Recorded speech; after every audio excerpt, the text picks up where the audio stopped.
All right, folks, welcome to another video. As you can see, the weather today just isn't really compliant. And so we're gonna be doing a little different style review today. But I'm excited because we're gonna be checking out the 2025 Buick Envisita. And this thing is basically the cheapest, best car you can buy for under $30,000. And we'll get into those reasons relatively soon.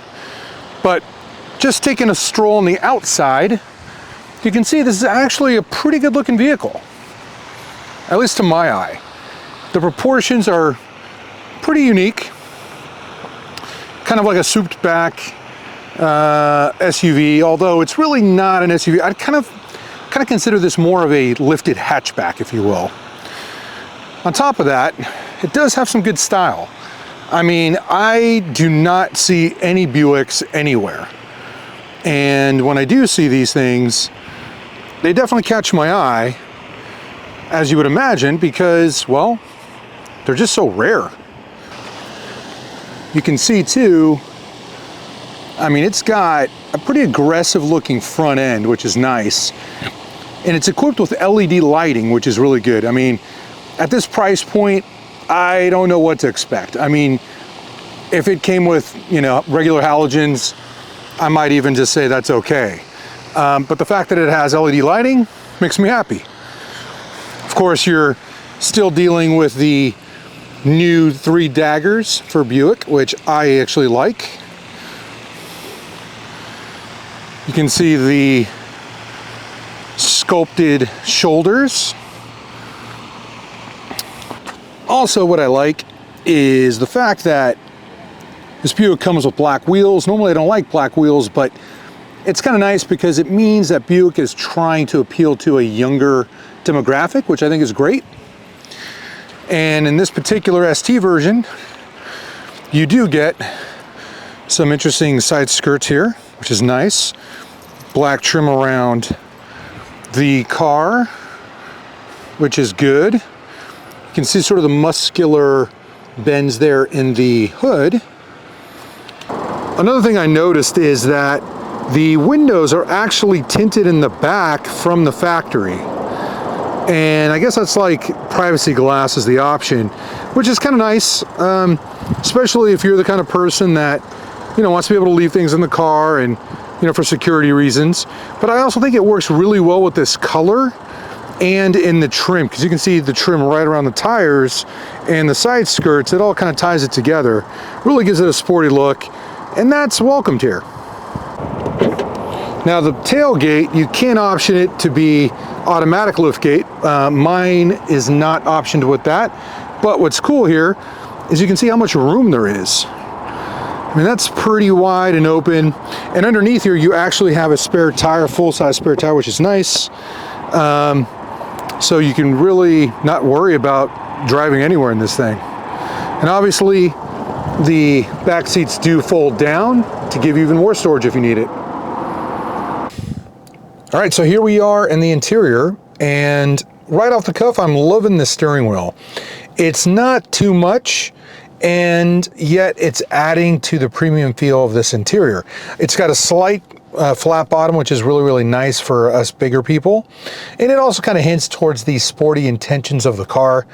It's a nice diameter wheel. It's not too thick. I like that it has buttons instead of, anything haptic, which is really, really nice. Obviously, you can control your voice control, your phone. You can sort of alter a little bit there with the dash, and you do get crash avoidance on off, and heated steering wheel, which is actually a really nice touch. So that's always good. Over here on the left, you do get right there, you do get your automatic headlights, which is good, what you'd expect.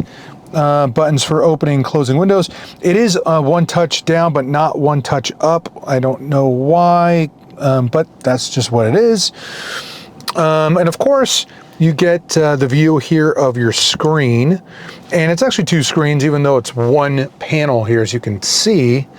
But here on the dash, what you're basically looking at is just, basic information. You can do some adjustments, but really there's just not that much, and this is all you really need. I mean, it shows you, your lane change assist there in the top right, fuel, temperature, RPM gauge, speed, and that's pretty much it. You don't really need anything else.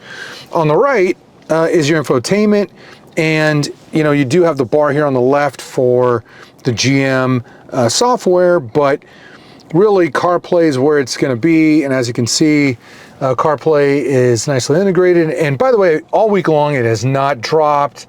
It connects pretty much instantly, which is really, really great. Underneath here, your HVAC, traditional buttons and dials, no complaints there. Down here, nice, gear switch, and you got your parking button instead of a lift button, which is nice. You can option this here with a phone charger. This one is not equipped with it, but if it did, right there, it would be wireless charging my phone. You do get some USB-C and B ports, as well as a cigarette lighter port there, which is good. You get your auto start and stop and your lane change assist button there. Over here is the glove box. Pretty roomy, about what you'd expect. But what I'm really liking is this Santorini blue stitching that's kind of found throughout the cabin. Kind of see it there on the dash. It is on the seats as well. I'll get you a shot of that. So you can see it says ST right there, and then just kind of like billows in throughout the seat, which is really, really cool. So yeah, I mean, it's a nice place to be overall. I mean, you kind of get what you expect, but maybe even a little bit more. And I'm liking that because, with the leather seats in here, it really does feel more expensive than it is, and I think that's an accomplishment in itself. So far, so good. I thought it was a good idea to also show you the interior from this viewpoint, because it's just a really, really nice place to be. And also you do get a power driver seat, which is always welcomed. And in the back, this is really impressive too. I mean, you get, adjustable headrests there, and you get the leather continued in the back with the same stitching. Looks really, really nice. I also like that there is no hump there in the middle, because, you don't need a hump here because this is front-wheel drive, so no drive shafts there. You do get another USB and USB-C port there. Little pocket behind the door and on the door cards. Overall, not bad. It doesn't, the back seat doesn't recline or move, but still, that's a lot of room. And this is me in my driving position with room here, and still quite a bit of room on my head. So yeah, liking this so far. One other thing to show you is the reverse camera. So you can see here, you do get backup lines that do turn with the wheel, which is good. And I mean, the graphics here are not, life-changing or anything, but they do the job. So anytime you have a backup camera, hard to complain.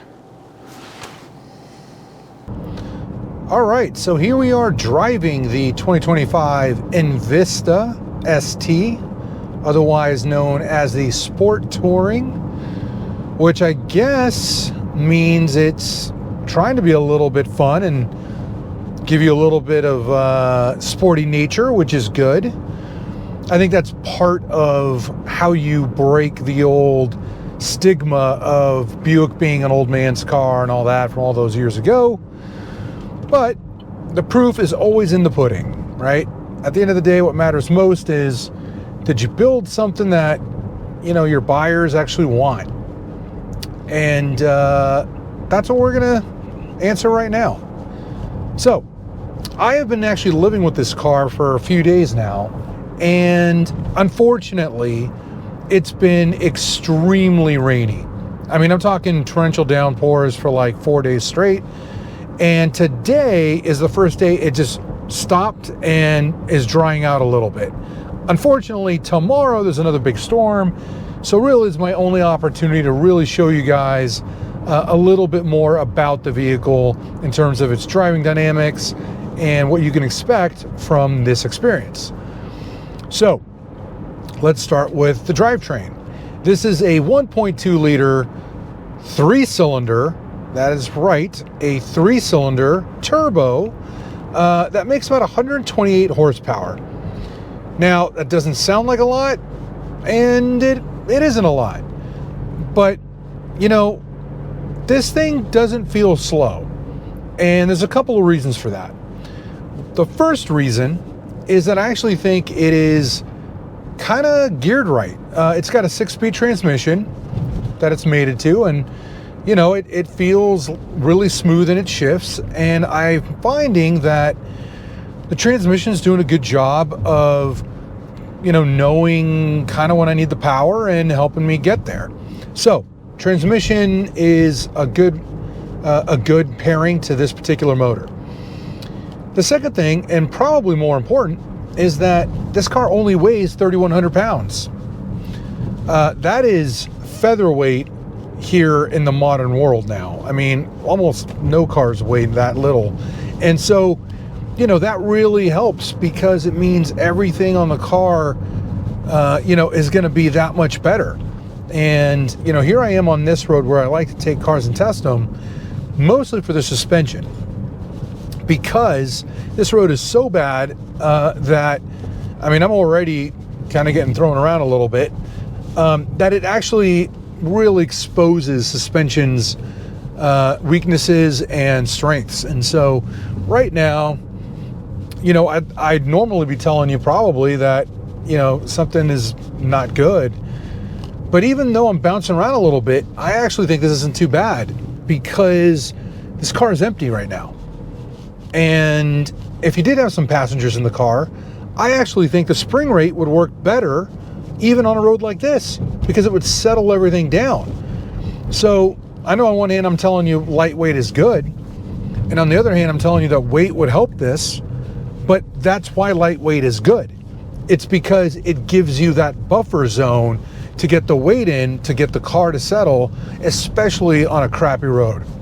So the suspension doesn't feel like an afterthought, and that is a good thing. The other really noticeable thing just right away is the steering itself. The steering doesn't feel like it's just quick tuned by somebody and forgotten about. It actually feels like somebody who's an enthusiast actually thought about it because the weighting on the steering wheel feels really nice and helps me feel confident that I know where these front wheels are not only aiming, but what they're doing. And at the same time, you know, the rack itself seems really sharp. It's not variable, but it does feel really sporty in its nature. And I think that goes well with the ST in terms of, you know, being a sport touring trim. So that is also really, really a nice surprise. If I have to criticize something though, I'd probably say the brakes are the one thing that stand out as a negative. Not because they're terrible, they're not, but these brakes also kind of feel like they're a little bit adequate, average, or just okay. I mean, they're nothing special, and I'm saying this, again, driving it with nothing in the car, but if you actually lived with this thing and had to drive people around, you know, these brakes would probably start to get a little bit tired and, you know, squishy, and, you know, you'd start to lose some, you get brake fade, you start to lose some braking power. And, you know, I'm not super surprised. I mean, at a car that costs so little, something's got to give, right, economically. And when everything else that I'm experiencing in the car right now is so good, I guess that's totally okay. So, you know, take that for what it's worth.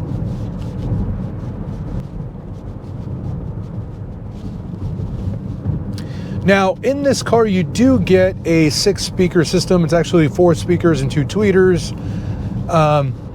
Nothing special, and actually very little adjustment, if at all. I actually tried to find how to adjust the equalizer at least, but I couldn't even find that, which tells me this really is, you know, it is the base car, right? This car, even though it's bigger than the Encore GX we reviewed earlier in the year, this one is only front-wheel drive, where the Encore is all-wheel drive. But this car is bigger, even though the Encore is smaller and more expensive. So I think the reason why that happens is because GM is trying to target people for their lifestyle and their need. And so if you buy this, you probably don't care a lot about some, you know, huge Bose system with 1800 watts and, you know, 27 speakers. What you care about is, all right, can you listen to this stuff? You know, can you take a phone call? But you got to run errands. You got to get to the store. You got to, you know, take the kids to school. You got to pick up the lawn, the dry cleaning, the whatever. So that's what's great about this car is it beats your expectations in a lot of ways, but still matches exactly what you need.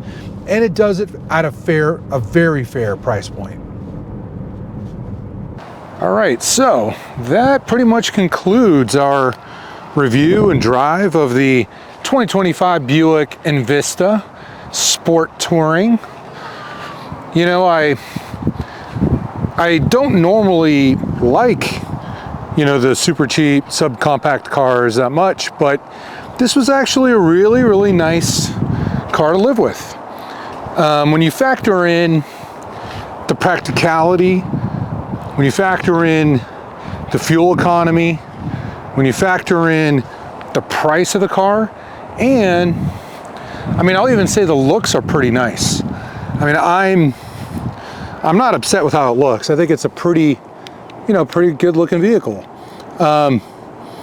This thing was actually, to me, kind of proved itself to be a contender for, you know, if I was looking in this price range to try to find, you know, something that would fit my life, this would be on the list because it's got just enough luxury to make it feel premium, definitely not at a premium cost, and really just has a ton of, you know, things to like about it. So from my perspective, I really like this thing, and, you know, I think it really speaks a lot of volume around what the GM engineers have been up to.